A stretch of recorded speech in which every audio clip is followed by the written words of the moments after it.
roles z'omukazi. Submit yourself. Weweeyo eri bbaawo. By the way, mu hierarchy y'obufumbo yeno Katonda bbaawo yaddirira awo. Si musumbawo. Si taatawo si maamawo. Mu kukula nga tukuze musumba no Katonda bbaawo then ebirala ne biddako n'abaana bo tebalina yisa bbaawo. Ekyokubiri omukyalo ono alabika atya? Endabika physically. Omukyala si bubi ng'abavubuka b'ennaku zino bagamba nnyashi. Kati wali olabyeko nnyashi esitula amazzi agookya ku sigiri nga ye gyakwatisa lw'okuba nnene nnyo kegasitule. Nnyashi tefumba tekwatangako kalawo n'efumba ssebo. Therefore shall a man leave his father and his mother and shall cleave unto his wife and they shall be one flesh. Kiri kyengambye. Bafuuka omuntu omu. Katonda yamuleeta n'amussa wano n'amusika n'amumuleetera ne beegatta ne Katonda n'omukyala. Era abasajja abawasiza ku buko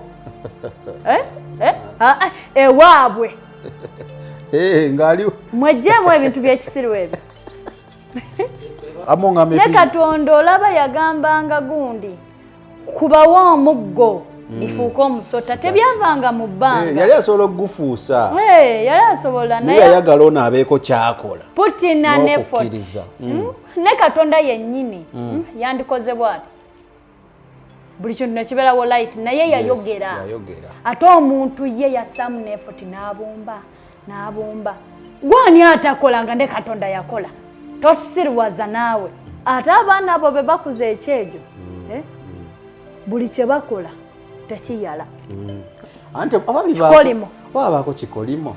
Waliwo ne bemmanyi bapangisa kumpi ye naavaawo n'apangisa kumpi ne maama we alya emmere agirya.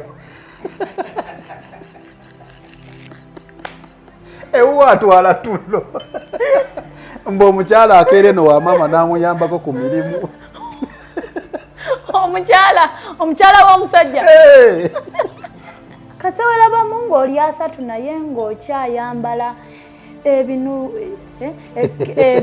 ebipalepale ebigundigundi ng'ofaanana Justin Bieber. Oyambala zino engato ennene. Timbaland. N'ogira nosiba balance. Neekomeno.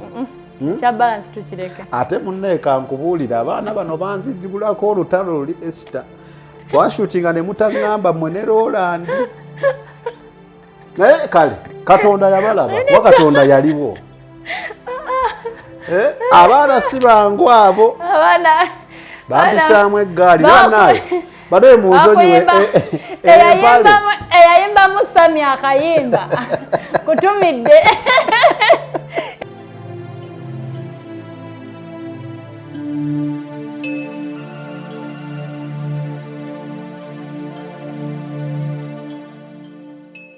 Obulamu bunyuma, obulamu buwooma.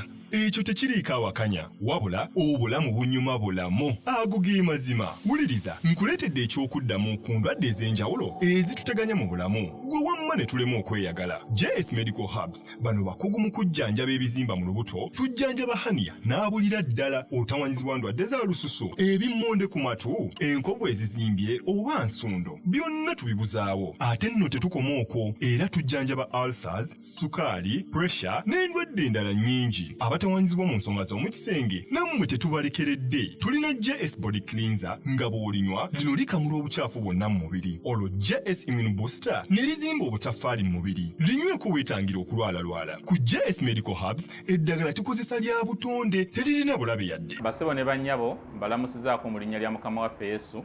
Yenze Musawo John Sewanyana wano ku JS Medical Hubs. Njagala okujjukiza ekintu kimu nti obulamu buli mu ngalo zo. Byolya ku sowaani yo oba byonywa mu kikopo kyo bye bigenda okusalawo onaabeera mulamu oba onaabeera wandwadde tukuyita wano ku JS Medical Hubs tukujjanjaba endwadde. Jjukira nti ffe we tujjanjaba ensibuko, tujjanjaba cause, tetujjanjaba symptoms. Tukuyita jangu ojjanjabwe endwadde yo wano ku JS Medical Hubs, ojja kuwona mu linnya lya Yesu Kristo. Amina. Tusangibwa Nansana okumpi ne Nansana Business Center oba tufune ku simu zino wammanga noti 7 noti 6 367 362 oba noti 772 999 noti 29. JS Medical Hubs for health and skin solutions. Ng'oyagala okumanya ebiriko tambula n'abaliko enzige ebuuka na nzige. Olaba n'abazungu baakiraba nti birds of the same feather. Kati nno nkuleetedde banywanyi bo mu nsonga zonna ezikwata ne tekinologiya. Yoshtech Services bw'ova ku bano ogenda kuwanga tto. Yoshtech Services be baliko. Oyagala kukuzimbira website oba application, olina ekyakubulako mu system ya kompyuta yo, bano babinoonya ne babikomyawo, oba kyewandiise data recovery, tebakoma okwo. Yoshtech Services era bakuyamba okulaba ng'olina obukuumi ku bibanja bye ebya intaneti. Kiyite Cyber Security Services era nga bakanika ne computers. Bano nakugambye bannakinku mu tekinologi era nawe ayagala okwebuuza ku kintu kyonna ekikwatagana ne tekinologiya, tukwaniriza. Oyagala cloud services, network services oba software development, naawe beekwate. Basangibwa Rubaga Road opposite Barbados Hotel okuliraana Trinity Christian Church. Bakubireko ku noti 7 noti 5 519 715 oba noti 787 996 667. Yoshtech Services, empowered by innovation. Adamu n'agamba ki? N'agamba, this is now bone of my bones and flesh of my flesh. She shall be called woman. Agamba woman. Wumbu, aina wumbu ne man. Sigambye kye kitegeeza but ndaba woman. Woman. Kati mani ne man baba kikozi talina wu. Tekyalimu mu Bible. Because she was taken out of man. Therefore shall a man leave his father and his mother and shall cleave unto his wife and there shall be one flesh. Kiri kyengambye. Bafuuka omuntu omu. Katonda yamuleeta n'amussa wano n'amusika n'amumuleetera ne beegatta ne Katonda n'omukyala. Era abasajja abawasiza ku buko ewaabwe ng'aliwo mwejjeemu ebintu by'ekisiru ebyo. Ng'awasa ali waabwe. Oli waabwe. Bayibuli etugambye. Therefore ajja vanga ewa kitaawe. A man shall leave his father. Bazadde bammwe mubaleke. Mubamazeeko emirembe. Naye n'osanga omusajja myaka 3 emeka oli waka okola wooki. Ne batulugunya mukazi wo Nazaala oli waka. Daddy, mami ate mami yagenda olabirira abaana kubanga mami yandabirira bulungi. Mami ya raising a dofi tasola nalabirira abaana be. Alongo tuli omunonga naye Katono dofi. Mwe gundi ebintu ebyo ebya maama kirivu. Bagambye kirivu unto your wife. Ate okirivinga ku maama. Olese n'omukyala ali awo amazeeko maama emirembe ne bannazaala tuba nenya olumu. Kituufu. Naye abaana abalenzi be baleetedde bannazaala okukyawa abaana abawala. Kubanga omuwala ono gw'oleese ye yatondebwa gw'oveewo afune ewuwe mubeere babiri. Ne Nazaala abeereko n'omwami we ebintu bye bataakola nga batambuleko agendeko ku mikolo agende naye wamuzaalira grandchildren bwe bubeeraawo omukazi omugongo gumenyese akyalabirira abaana. Go away from your mothers and fathers houses. It is by the way against God's word to stay there. Naye kati oyo aba tumuteekawo omwami ng'akyali waka. myaka gyatuuka egiva ewaka oli waka olemedde waka. Spoiled. Still a boy. Ali boy. Boy. Si buli muntu ayambala empale nti aba musajja. Esita. Kyekituufu kubanga tulabayo n'abasajja batalabirira abaana baabwe. Naye ng'agamba ndi musajja. Siba mu jjiini. Ngamba ki? Akuba obunyama. Mpewo. Obunyama mpewo woofa gukuggwamu omukka. Bunyama mpewo. Era we tukuzika mu ssuuka. Ye basigala bakyabulina obunyama mu ssuuka ezo. Bukka. Bukka. Kyalaba nze. Kankireko ekyo. Tobolaba weekulize mubiri gwo. Nze bbuto kalibeereko. Sirina buzibu wano paaka emmala. Oh Lord. Kale. May the Holy Spirit continue to be with us in Jesus' name I've prayed. In Jesus Christ's name I've prayed. Kakati, kyongezaako ka point ke tusomye. Ebimu okufuula omusajja. Kwe kuva ewammwe. Ofunye mukyalawo. Ne mutandikawo olugendo lwammwe. Bwe buvunaanyizibwa. Kyekyo. Ate waliwo abatayagala kuwasa nga bavoidinga buvunaanyizibwa ne bibeera ewaka nabyo. Kale oli musajja ki? Nawe tetunenyaamu n'abazadde. Osanga omuzadde nga gane kati mwana wange olaga wansi si nnyangu. Let me tell you, ngamba nnyo omwami wange ne mugamba never doubt a mother's love. Maama ye muntu asinga okwagala. Maama osobola okuba oli musiru ng'akwagalirayo mu busiru bwo. Era bagamba omunaku ayagalwa ani? Nnyina. Omwavu. Ayagalwa nnyina. Badde mbiwulira bwe babyogera. Bwe bagamba. Naye baana bawala lwaki muvuma nnyo abasajja bwe batyo? Atalina ssente agowingewa. Omwana yakaŋŋamba nga Sami. Omwavu. Ayagalwa nnyina. Ne ŋŋamba ate kati ng'agamba gwe atuttemu sipiidi. Nga kangole ssente Mukama nnyambe. Sami. Duka speed. Obeewa maama wo. Ate ne bamamba abamu baatabuse. Tebakyayagala banaku. Vewa ng'ogenda okole. Genda okole. Genda okole. Gwe n'obawo mwaka ku mwaka. Maama. Renti bangobye mu nnyumba. Naakuweerayo gw'omwezi nnyabona anoonya. Akasente ke yandibadde nako. N'atandika kakuwa. Ate n'akajja mu baganda b'abalala. Empalana y'abaana abaana ne bamaama. Eviiridde na ku byana. Biganye kkula. Lwaki? Abaana omu aganye okkula nga bambi abalala baakula. Nga bo bakola n'atandika okujja mbali ssente avujjirire lino. Era obasanga bayomba. Ne maama naawe okuzannya. Maama abamu tebakitegeera. Kati oli avujjirira waawasa. Kabbanka ne keesala. Maama n'agamba oli azze mu bulamu bw'omwana wange. Takyanfaako. Omwana takyanfaako. Kumbe maama ayagala fa kuno bambi. Naye ng'obuzibu buvaawo. Buva butava waka. Omwana vaawo ogenda okole. Bana genda okole. Genda oyiye. Maama ojja mukaabya. N'akuwa kano ka bizinesi ako n'okasuula. N'akutegekera wooteeri eyo n'ogirya. Ate abaana abo be bakuza ekyejo. Buli kye bakola tekiyala. Anti ababi kikolimo. Wabaako kikolimo.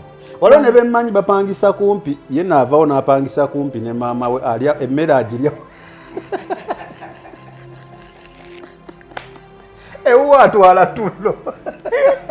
Ng'omukyala akeera eno wa maama n'amuyambako ku mirimu. Omukyala w'omusajja. Nebaddaye. So ng'omukyala tamugulira mmere. Akeera kuyambako ku maama. Mbu yakola egy'ewaka. Kati ne Bible by the way kyosinza okundaga. Nti ebintu ebimu lwakati tubirowoozaako na kusoma kigambo kya Katonda. Ebizibu bye tusinga okusanga fe ababa babireeta okuva ku kigambo kino nga tetukitambuliddeeko. kubanga omuntu omwami senga ofuba n'obuvunaanyizibwa bwo n'ofuna omuntu wo n'ova ewaka ne mugenda ewalala ng'eno ewammwe mujja kukyala mukazi we anaafuna ddi embeera embi ne maama oba ne baganda bo. Ate abakazi abalala muganye nnyo abasajja bammwe okuwa bamaama olumufuna ng'omwefunza akusabye maama akusabye ki maama ngambye talina sukaali naye maama olwo maama we twakola ku ssente omuntu nazza musango naye maama atusabiriza nnyo gundi yegwe wamuyonsa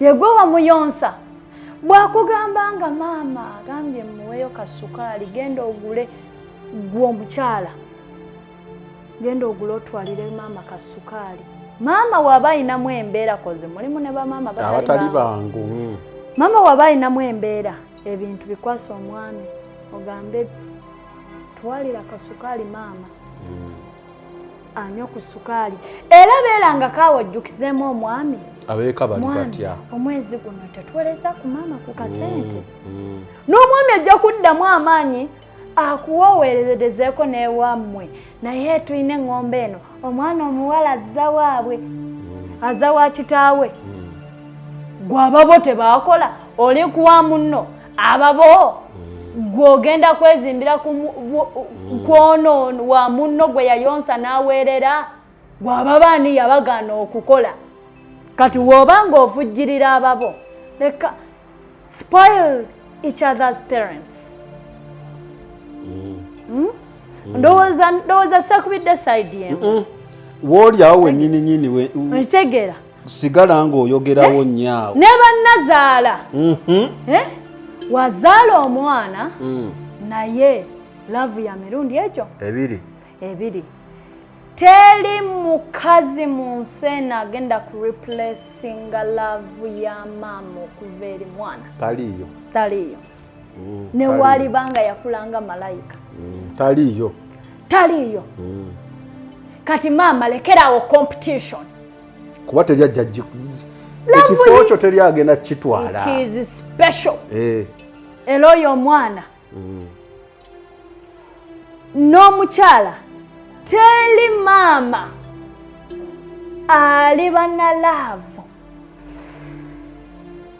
omwana mulenzi gy'alina eri mukyala we tekiriyo maama omwana omulenzi gw'okaka kwagala nga wayagala mukyala we oleeta incest abaana abagala bamaama be baabwe mu nsonga z'ebikolo z'obukolwa babitegedde ebyo wabaawo abatategedde incest nosanga omwana nga ali mukwano ne maama we nga beeyagala ebyalaavu kati maama gwakako era ebikolwa by'abafumbo nga babikola kati buli woolemera ku mwana omuwala oyo n'ogamba watwala omwana wange omwana wange manya omwana wo tewamukuza bulungi kubanga wamukuza musirwa okumutwala we batyo naye omusajja alimu amagezi amanya boundaries n'amanya ono maama ono mukyala n'akugamba mukwano nkwagala nnyo naye ne maama wange mwagala nnyo era togenda kunjawula naki ne maama wange kati maama olwana biki ono si mujjawo newalo n'abasajja bakisussa nanti ng'omanya buli kimu ekijja agira wa mukyala kambuzeeko ku maama muteesa kifo ky'okutuula ne mukyala we bateese naye ekyo maama anaakisanyukira nanti aba avudde ku kano andi olaba mukama yali ayagala nnyo bataata oba abasajja kubanga abasajja be ba leaders yakozesa na musajja wano n'agamba therefore shall a man ayogera ku man not boy tayagamba therefore shall a boy cause yalaba wali abasirusiru abakyali ba boy yagera ku man kati gwe olichi tojja wano eno kundekanira ng'oli boy jogera ku man si myaka neobala emyaka wano soba ng'oli boy kituufu era abasajja abakulu abalina n'envi abayagala otuwala otuto otwe 18 abo baboyi baba boyi eboyi nnyo kubanga akyayagala kubeeramu egyo emyaka gya tineja yaba tineja kwegamba omuntu yenna akola ebintu ebitajja mu myaka gye obeera oli boyi tineja kasewera bamungu oli 3 naye ng'okyayambala ebinu ebipalepale ebigundigundi ng'ofaanana Justin Bieber tineja oyambala zino engatte ennene Timbaland ezo nogira nosiba balance naye komeeno kya balance tukireke ate munneeka nkubuulira abaana bano banzijjigulako olutalo luli Esther twashutinga ne mutaŋŋamba mmwe ne Roland naye kale Katonda yabalaba wa Katonda yaliwo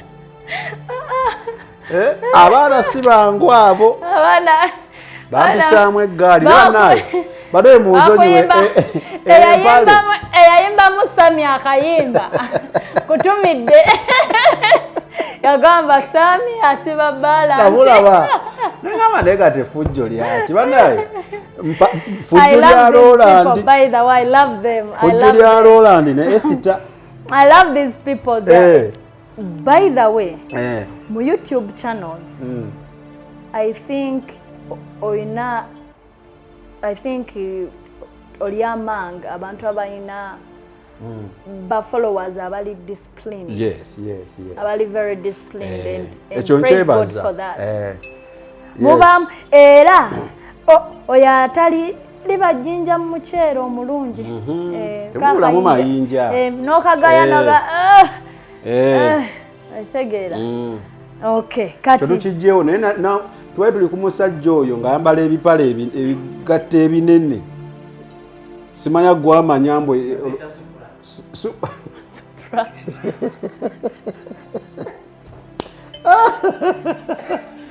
n'atekako gano agasaati agashayininga gati omulabira eri musana talina buvunanyizibwa oli mu myaka 4 naye gwamanye olugoye olupya olwafulumye talina nakyapa nkugambye n'endagamuntu nga talina n'abaana bakyaba banja ku ssomero ne layini gy'alina teri mumanya ge nze maani Bosco buli waleeta akakumba akaliko zaakasookako gwe ekigambo kakumba kikuyite mukamwanga n'abaana bo basomera mu busomero bwa mitwalo emeka bambi osanga omwami mukulu naye yamanya firimu empya eyafulumye ali mwago naye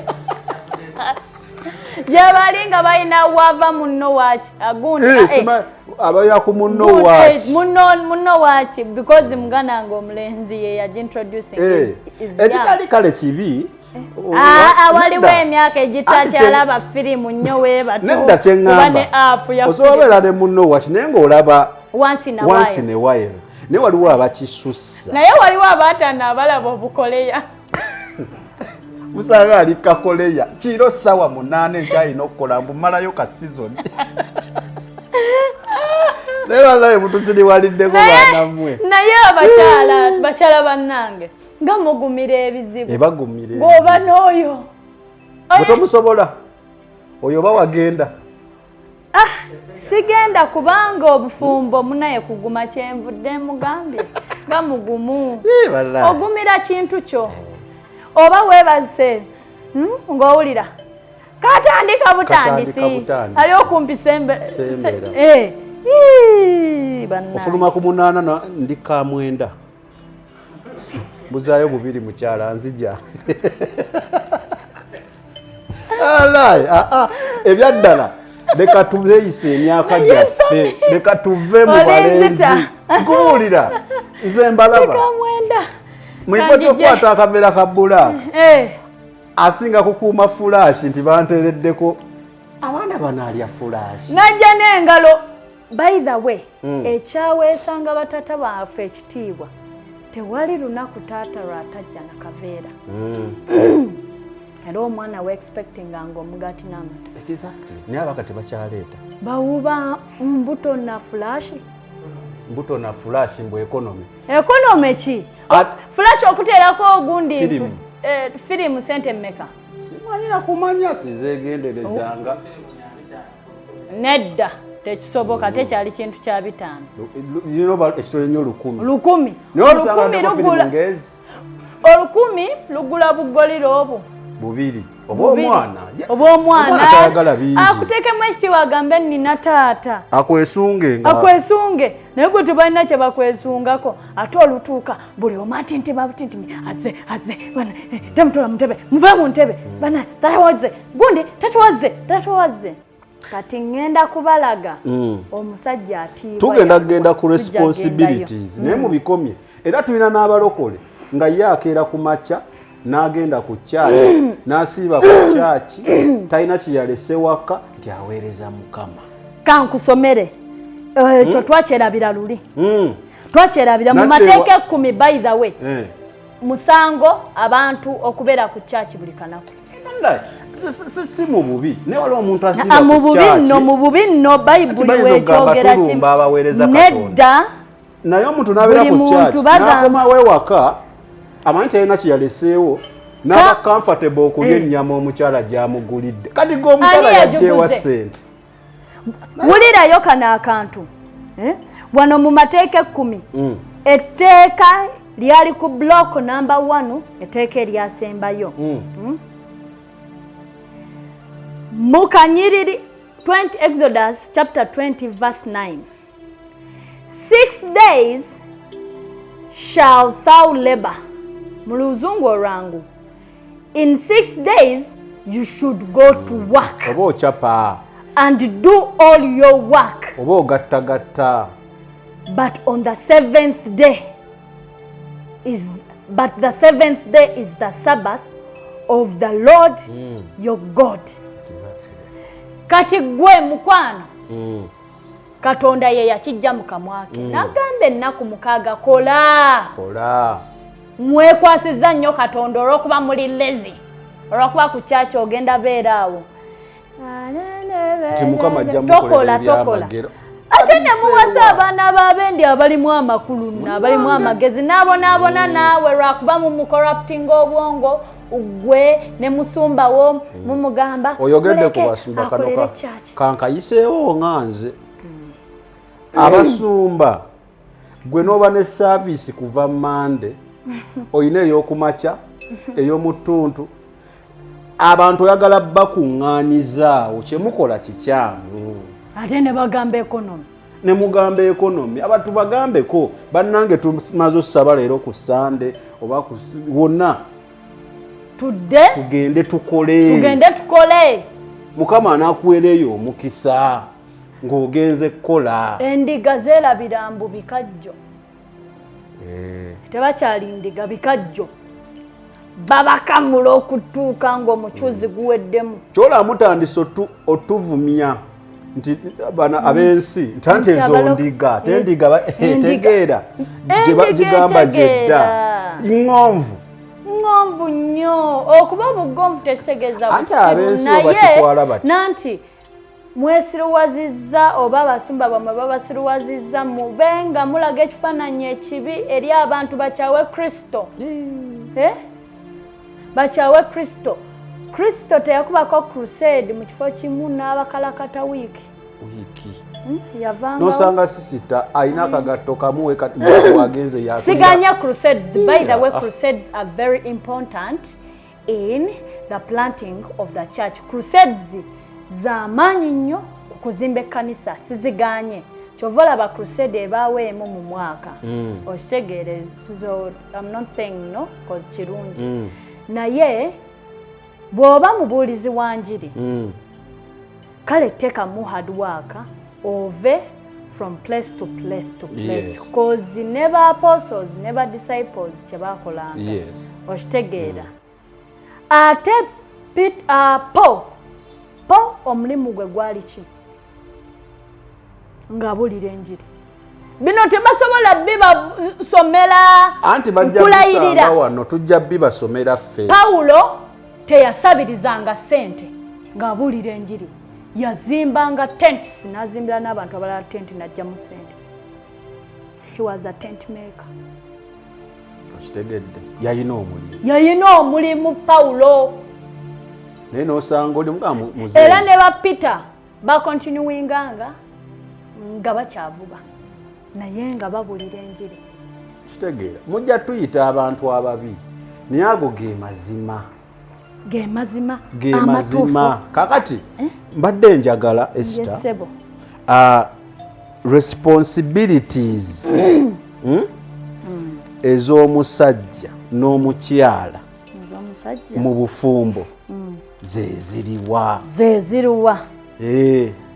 ate tugenda kusookera zeziriwa kuba ndowooza kyekikize n'okugira amaka babagatta leero wiiki 2 kati waliwo ali mu mawulire weeyo nalabye agamba omukyala ewewaabwe bategekano na bintu bye byeyabawa anti omwana afumbyeyo ndowooza emyezi ng'ena gyaweze ena ye kati abagamba omwana afumbyeyo emyezi ena n'amugaa sikwagalangako emyezi ena batamwagalangako katono yage nga wootanjagala gamba abeeka tunona bintu byaffe babinone temulaba ebintu kati byebyo bye mungamba mbu ntwaliremu amagezi ng'omusajja omukulu gwe baakuza mu maka agategeerekeka ng'ogenda nnona nnyaanya zinone banonere nnyaanya abafamire eyo mumuweeza emyezi ena nga zavundavunda dda muzimuwe ennyaanya ze yaleeta. Ng'oyagala okumanya ebiriko tambula n'abaliko enzige ebuuka na nzige olaba n'abazungu baakiraba nti birds of the same feather kati nno nkuleetedde banywanyi bo mu nsonga zonna ezikwata ne tekinologiya. Yoshtech Services bw'ova ku bano ogenda kuwanga tto. Yoshtech Services be baliko oyagala kukuzimbira website oba application olina ekyakubulako mu sisitimu ya kompyuta yo bano babinoonya ne babikomyawo oba kyewandiise data recovery tebakoma okwo. Yoshtech Services era bakuyamba okulaba ng'olina obukuumi ku bibanja bye ebya yintaneeti kiyite cyber security services era nga bakanika ne computers. Bano nakugambye bannakinku mu tekinologi era nawe ayagala okwebuuza ku kintu kyonna ekikwatagana ne tekinologiya tukwaniriza. Oyagala cloud services, network services oba software development naawe beekwate. Basangibwa Rubaga Road opposite Barbados Hotel okuliraana Trinity Christian Church. Bakubireko ku noti 7 noti 5 519 715 oba noti 787 996 667. Yoshtech Services, empowered by innovation. Ennyaanya bamuddize ez'emyezi 5 ajono n'ebintu bye bo balabe naye talinawo poyinti. Omusajja nga ye ayina pointi ey'okunona ebintu omukyala amwanjudde emyezi 4 naye kankubuuze kubali abaali ebintu bameka abamukwanirako ku mukazi oyo? Tewali. Oyo omukyala tamwebakangako? Alina oba yamwebakako ndowooza. Kati naye amuddiza ebya wansi bye. Naye ate kati awo tutayagala kuwangula abale ennaku ezo azimuddize azicompensating because ate yo omukyala tamwebakako buba busiru. Lwaki nanti ye akiraze kiri one sided that ye yakoledde omukyala. I believe omukyala alina naye kyamukoledde. Anyway kati lindako kweyo ensonga no ekyokubiri omukyala ono alabika atya? Endabika physically omukyala si mubi ng'abavubuka b'ennaku zino bagamba nnyashi. Kati wali olabyeko nnyashi esitula amazzi agookya ku sigiri nga ye gyakwatisa lw'okuba nnene nnyo kekasitule. Nnyashi tefumba. Nnyashi tefumba tekwatangako kalawo n'efumba ssebo. ate buno abavubuka abajja okutukabirira mu kamera muba mubyagala ebiwala ebyo ebirina nnyashi ayina amaaso amalungi ekyerungo star ekirina amaaso amalungi nga gundi oba baani ne babagamba oyo omwana nonno yaliko kunooligayi n'amukola bw'ati temwagala kumanya let it end in tears kati gakaabe owulidde so basically kyogezaako okujjayo tolumu ne betugenda okubeera nabo tubeetegereze omuntu for years bwe kiba kisoboka mwetegereza omwaka olabe nti ono omuntu waba anyiza abeera atya baba agize because oŋŋambye omukazi yagamba nti nno ye yamwagalako kumujjako depression heartbreak ekitegeeza beyagalira mu bbanga ttono era okumuwasa yamuwasiriza mu bbanga ttono kweraga ate n'abasajja ebibatwala kati ew'abakazi tezikyali values. What are the values? God-fearing woman. Yes, one. A woman who's kind. Because a woman who's kind tasobola kukola kintu ekyo. A woman who loves you. Because clearly bangambye ne kugundi omukazi yali munyiivu.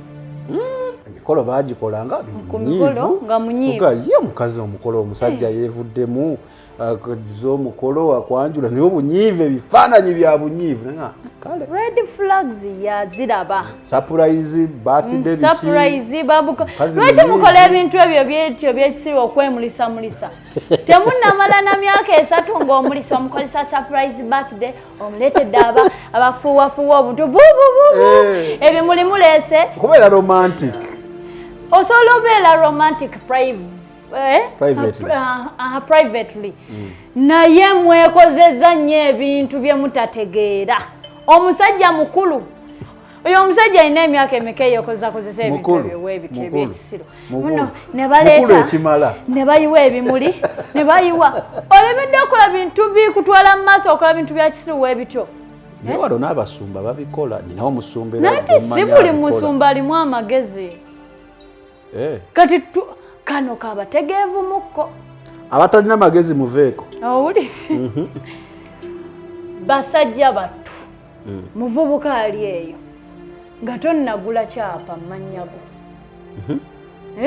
nga toyinaayo muzigo gwo tekerawo bwokwesiruwaza babiteeke ku tiktok olye tiktok kati maama tiktok afuuse kasooli kati oli kulyako kaŋŋende njijayo ebintu mumpe ebintu byange tolina kuyisa bintu ebyo mumanyogo kubanga ow'okunenya asooka yeggwe omukazi wamwagalako nnyashi simanya biki owulidde tefumbangako eyo newe bannene ng'ekoma eno owulidde okumanya nnyashi teyamba sisuubiranga nti wali ogitudde nako ng'oli mulwadde nyashi tugiveeko nyashi waliwo abakazi abalina nyashi zaabwe nga balina amagezi don't get me wrong a well-endowed African woman aba ne nyashi ye naye ng'agibikka kati binyashi bye mutwalira mu bbanga si binyashi era binyashi tugamba figa oba binyashi bye bineeno binyashi ebibeera ku tiktok ne byeyambula binyashi n'agatuli binyashi ebyo tebifumba abulafu n'omukazi alimu nyashi erimu amagezi obulidde nyashi abeere nayo naye ng'alina values ziri ozirabye mbu mweziri omanyi mbu omusajja atambula n'omukazi ng'omukazi alinganga olaba peeni eno it is just an object omukazi tali mu magezi olw'okuba omusajja alina ssente ekitambula weekiti n'ekinyashi kyakyo ekireberalebera natambula bw'ati ye abasajja kye bakwagalako ekyo give yourselves value mukama waba yakutona ne figa ennungi let it be a testimony that God creates beautiful women. Leka Uganda batwagaleko kuba with beautiful women. Mwabeyambula tetulaba bulungi nze nganze wabula waliwo abasajja abawungutufu abagoba eddalu abatalina magezi kubanga nange gye nnali eyo nabalabanga basajja bambi boogera ku Nyashi ojja kuŋŋamba njogera ku Nyashi mbu sinna nnene bwekyo my dear isooke nze ndi mu bufumbo I am contented kubanga Nyashi kyengazaaki ng'ona nebakako n'oli tena kyengasa naye gwe wa Nyashi yagamba omalira munno obudde busimanyi oli depressed gwe binyashi byo bijja kuvundako envunyu 22 Esther mbadde nsaba Nyashi tugireke tudde ku values lendako mukama nsonyiwe deka ngenda kusomera wera mukama ye yatonda luno olunyiriri Nyashi nanti eberemu amagezi temugenda kutugamba buli bwongo olwokuba Katonda yabutonda olwo tubusinze nga bwogera ebyekisiro obulidde kuba era n'abali ebisiyaga Katonda yabatonda by the way values z'ensi bazirabira ku internet kati wetubanga bye tupostinga bye muguno omulembe kati internet kwe tulabira opostinga biki muguno omulembe opostinga ki olwo omusajja n'afeesinga eno side omukyala n'afeesinga emabega Nyashi ye yafuuka facing n'alaga bannembwa ayina Nyashi nene kamera yeeno n'akyuka ati n'alaga emabega omusajja ng'agitunuddeko bwati kati gwe bali kufumbira ddi era by'omuwa okulya bye biriyitamu that's all you will get ne baddawo ate ne bawoowolima kati ngenda kugambayo why I am saying these things because there is a verse in Isaiah leka tusooke tugendeyo Isaiah what I had highlighted it Isaiah 58 Isaiah 58 ejandezeza omwa kaka I highlighted it agamba cry aloud spare not lift up thy voice like a trumpet and sue my people their transgressions and the house of Jacob their sins. Katunyonyole fa bategeere mpola. Cry aloud. Kabira waggulu. Yogerera waggulu. Spare not. Tososolamu. Lift up your voice.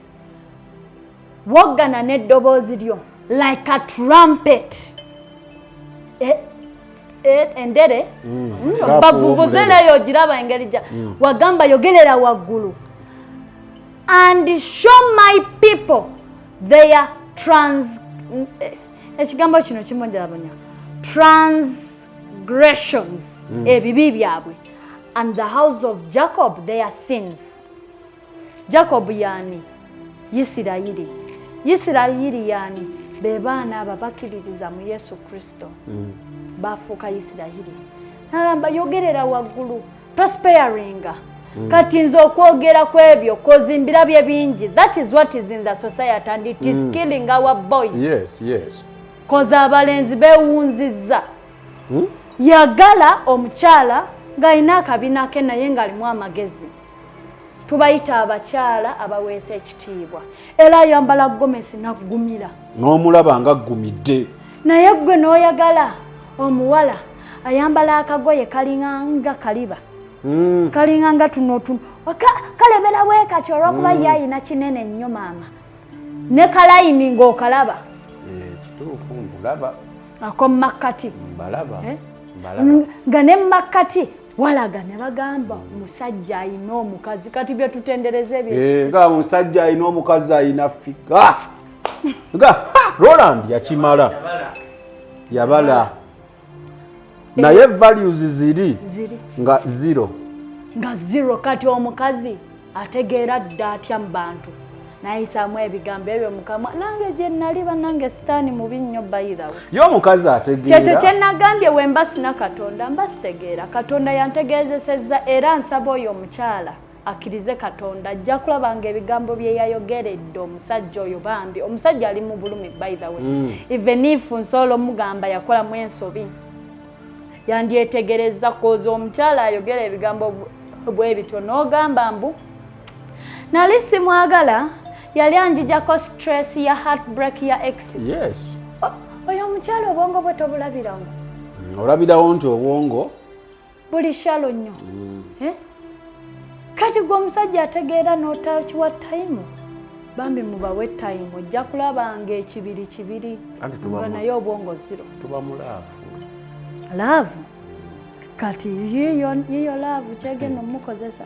Kale, I think ekyo tukyogeddeko ebintu ebimu tugenda bireetamu lwa nsonga biri mu society ate gye tubeeramu n'abaana baffe n'abantu b'ofaako goyinza okuba tonna obirabira eri n'otayagala byogerako naye ate wotabyogerako biyinza okujja mu nnyumba gye kye nagamba omuntu nga ŋŋamba lwaki teweesonyiwa bintu ebyo ebya homosexuality lwaki oleeta program okubyogerako olinga bipromotinga ne mugamba nyinza okuba nsobola osirika ne sibyogerako kuba sibikola siina mukwano gwange abikola naye ate bwe sibyogerako ninaga nti kibi enkya mutabani wange kiyinza okujja mu nnyumba yange olwokuba saayogera so tujja byogerako era bisuubye tujja biteekamu mu society kubanga bino ebintu bikolebwa ab'ensi ate ne betuyita abakatonda mbu simanya bapasita babikola so tujja bireeta mu discussion zino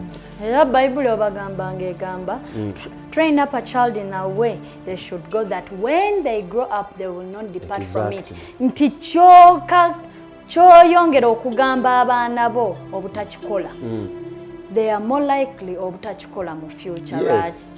Olwo we bakugamba maama oba tate yali agamba Sami ebyo we bakugamba nti no toba nekikuleetera rush nene nnyo okubba naye buli we nekikusikiriza nnyo tatanganya okubba kanzibe buli we bakigamba ennyo nagamba toba okubba kibi ne bakikunnyonnyola it disgusts you. Yes.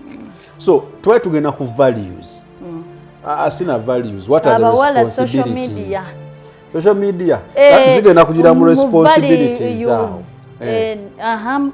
tukirete mu responsibilities zao kubanga n'abawala ku social media waliwo medias ezimu wakati twafuukanga essimu zaffe olumu ze TV yaffe olumu zala okusanga waliwo abatalaba TV naye ku ssimu wamirizawo naye osanga nga ebisimu trendinga waliwo channels ezimu ezitandise oleeta abantu abayogera nonsense ne babafuula nti be bayina amakulu ne mutulabisa nga society nti yaggwawo dda values tezikyaliwo oli n'abeera ku show mutuufu n'amaliriza ng'ayonoonye bwonoonyi baaba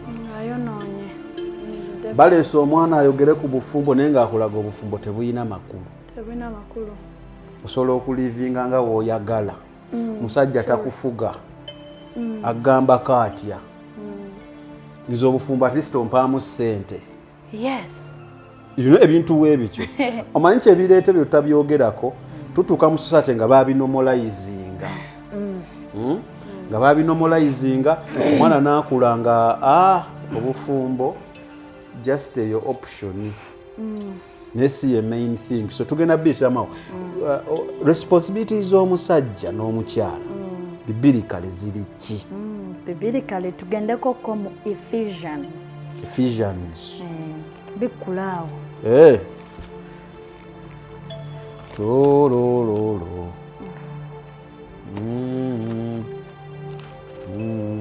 Ephesians njagala buli kyetwogerako nga tukiteekawo tusoosa that says the Lord that says obulago bukuluma nkulaba obulago obunuma naye sigenda kussa mukono baganda bange nze sigenda kuleka akidi ne woba omu n'owuliriza ng'enkya bagenda kukuula ebintu omuwala agenda kukyawa enkya akiri wulize no program nebye tulina okwegomba. Nze bandeetere ebintu tebyali bingi naye nkyafumba. Naye ate byenfuniddemu bingi nnyo okusinga bye bandireese. Mu bufumbo. Ephesians chapter ki? Omusajja lumu ngambaawo nga ngamba nkuwaddeyo ka BMW. Akamotoka kange namba plate. Ojoga. Nkulaba kunkata woti. Naye kale. Namba plate nkadde. Ulira nkakunnyonnyolako. Kitegeeza yajinguliranga ya kampasa. Kati mu kifo ky'okuwayo BMW eri taata avuge nga nze abaana mpeeka ku mugongo. Ate yagambamu omukyala ajja gyetaaga. Kati n'abaana abawala mufune abasajja abalimu amagezi. Katuvumye. Omusajja alowooza amangu n'agamba taata kamuwe bino naye mukyala wange mwaka gumu tugenda kuba tuzadde kansondeeze emmotoka. Naye tosobola kusonda mmotoka ng'osiiba ku kyaki. Tolina kyokola. Ekyo kyo nja kyesibako. Kyesibyeko. Ephesians chapter ki? Mbwe ekyamagero kyo kiri wano nga tolina w'oyiyiza. Ate beebo babalimba. Lwaki mulimba abantu ekyamagero? Ne Katonda olaba yagambanga gundi kubawa omuggo gufuuka omusota tebyavanga mu bbanga. Yali asobola okugufuusa. Yali asobola naye yayagala ono abeeko kyakola. Putina n'effort. Ne Katonda yennyini yandikoze bw'ati. Buli kintu ne kibeerawo light naye yayogera. Ate omuntu ye yassaamu n'effort n'abumba. Gwani atakola nga ne Katonda yakola. Tosiriwaza naawe. Obulamu bunyuma, obulamu buwooma. Ekyo tekiriiko awakanya wabula obulamu bunyuma bulamu agugi mazima. Wuliriza nkuleetedde ekyokuddamu ku ndwadde ez'enjawulo ezituteganya mu bulamu gwe wamma ne tulema okweyagala. JS Medical Hubs bano bakugu mu kujjanjaba ebizimba mu lubuto, tujjanjaba hania n'abulira ddala otawanyizibwa ndwadde za lususu, ebimmonde ku matu, enkovu ezizimbye oba nsundo, byonna tubibuzaawo. Ate nno tetukoma okwo era tujjanjaba ulcers, sukaali, pressure n'endwadde endala nnyingi. Abatawanyizibwa mu nsonga z'omukisenge nammwe tetubalekeredde. Tulina JS Body Cleanser nga bw'olinywa lino likamula obucaafu bwonna mu mubiri. Olwo JS Immune Booster ne lizimba obutafaali mu mubiri. Linyweko weetangira okulwalalwala. Ku JS Medical Hubs eddagala tukozesa lya butonde teririna bulabe yadde. Basebo ne bannyabo mbalamusizaako mu linnya lya Mukama waffe Yesu. Yenze musawo John Sewanyana wano ku JS Medical Hubs. Njagala okujjukiza ekintu kimu nti obulamu buli mu ngalo zo. Byolya ku sowaani yo oba byonywa mu kikopo kyo bye bigenda okusalawo onaabeera mulamu oba onaabeera wandwadde. Tukuyita wano ku JS Medical Hubs tukujjanjaba endwadde. Jjukira nti ffe we tujjanjaba ensibuko, tujjanjaba cause, tetujjanjaba symptoms.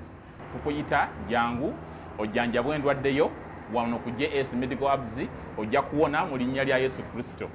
Amina. Tusangibwa Nansana okumpi ne Nansana Business Center oba tufune ku simu zino wammanga noti 7 bisatu nkaga mu 7 bisatu nkaga mu 2 oba noti 772 999 noti 29. JS Medical Hubs for health and skin solutions. Kati labono omusumbanyize mbutubuza abantu. Omusumbanyize tubuza abantu. Katonda lwali kuba kibooko musumba agamba mu Bayibuli ndi kwambula n'enkulaga obwerere bwo.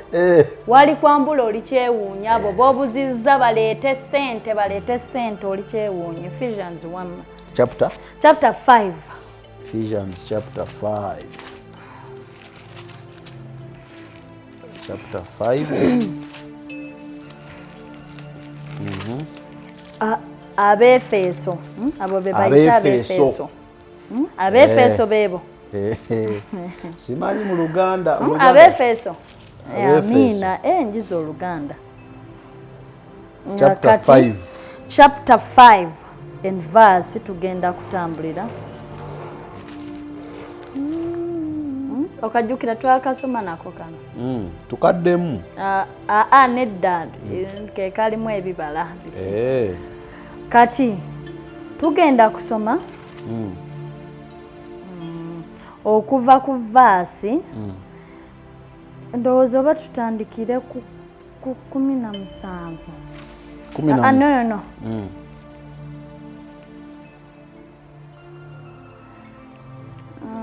Leka ndabe wano.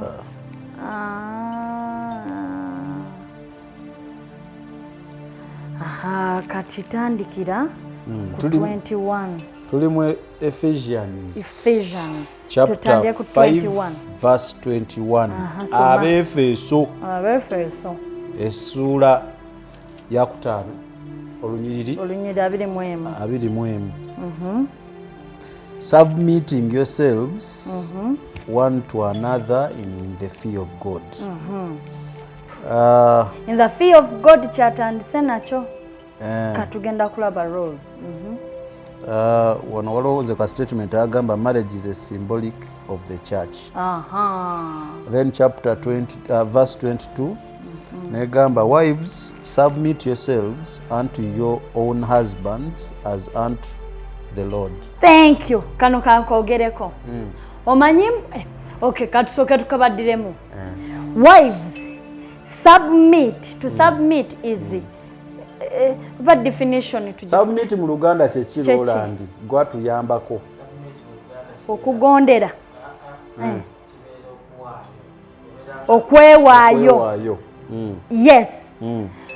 Abakyala abafumbo mweweeyo yourselves eri your own husbands.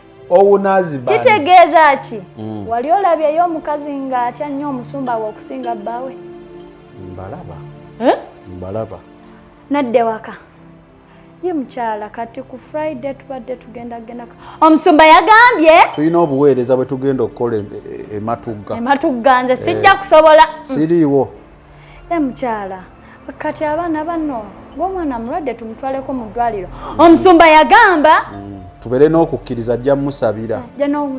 Nolaba omukazi akenenuka. Mukama teyatuwa busiru era yatuterawo ne badoctors. Naye ng'osobola okusaba nakolera ekyamagero.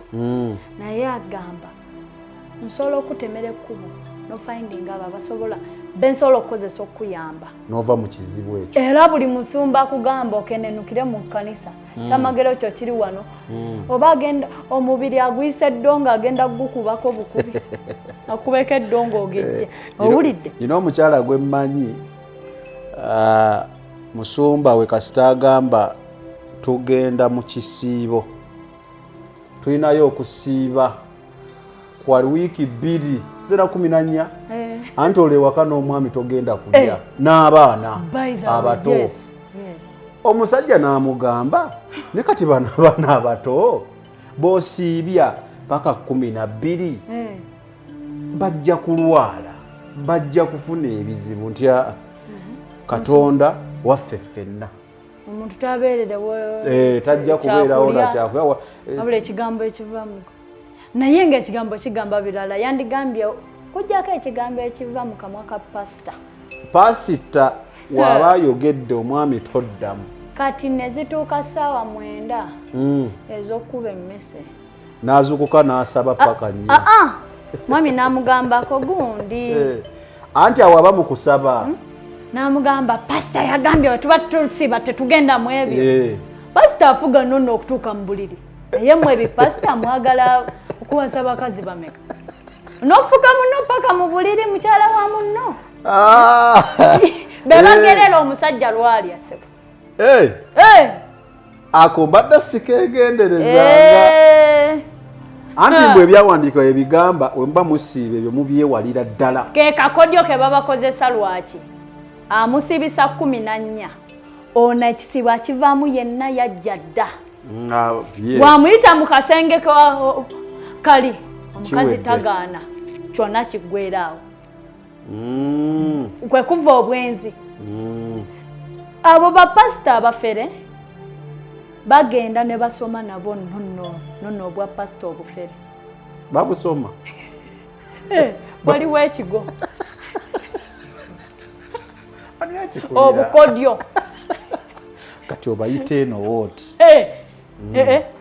Eyali akikulira yali Tiddi bali mitani Tiddi Joshua Tibbi actually Tibbi Joshua nga n'abasumba bemmanyi wano bagendayo kokozi nze nagendako ko ne mu church yoyo omusajja ne mu estate ye yali ayina estate eringanga kana akaalo konna nga mulimu banka mulimu buli kimu kye weetaaga mulimu n'abayumba abazungu abaveeyo yazimba mu hoteli mupangisa ku ye kati oyo ye yali omufere w'abafere n'abamu abali waneno nga bagendayo nga ye yabayigiriza nabo bayina munange nga olaba tusoma theology nabo bayina psychology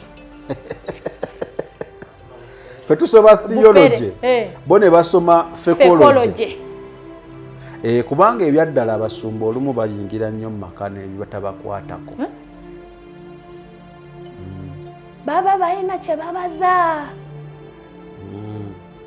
ogenda owulira omusumba nno yazaala mwoyo ate wanakuzaalamu omukyala munnange agenda kwegaana buli musumba oyo waakulaba obwereeremu ogenda mutama nga akudojinga newojja okukonkona tumanyi mbu waliwo n'abakazi abaloza abasumba ng'amanyimba muliko bataano nagamba nze omusimba muyiseewa ate mu kanisa n'alogeramu omusumba oyo Tibbi yakozesa abakazi nga included abazungu nabiraba mu gundi gye baakola akakodyo ke yakozesa akeebano ke bakozesa mwawule ku bantu be olina Katonda weeyawule onoonye Katonda weeyawule akugambako kino Bayibuli egamba mumanyi okujjamu akanyiriri kamu ne mukaosomera abantu nga temubasomedde lunyiriri lusooka era oluddako wansi ne bajjamu kamu Bayibuli egamba najja okwawula taata ku mwana Yesu tayagalangako ekyo naye musome ebyaddako awo bye yayogera singa ate muntu gwe omanyi okwesomera Bayibuli singa tolimbibwa bwe buzibu bwaffe twagala nnyo abalala batusomere batutegeerere naye nga tusobola okukwata ne twesomera n'ogaba omusumba yasomye ku vaasi 2 kati kansome kuva ku 1 paka ku 10 manye ebyali bigamba ki affe twagala musumba atutegeerere mubikule 1 2 aye kati ababafere asomayo kamu n'agamba tusabire abantu n'olyoka owulira prophesizing wetandika na prophesying kati zino ze roles z'omukazi submit yourself weeweeyo eri bbaawo by the way mu hierarchy y'obufumbo yeeno Katonda bbaawo yaddirira awo si musumbawo si taatawo si maamawo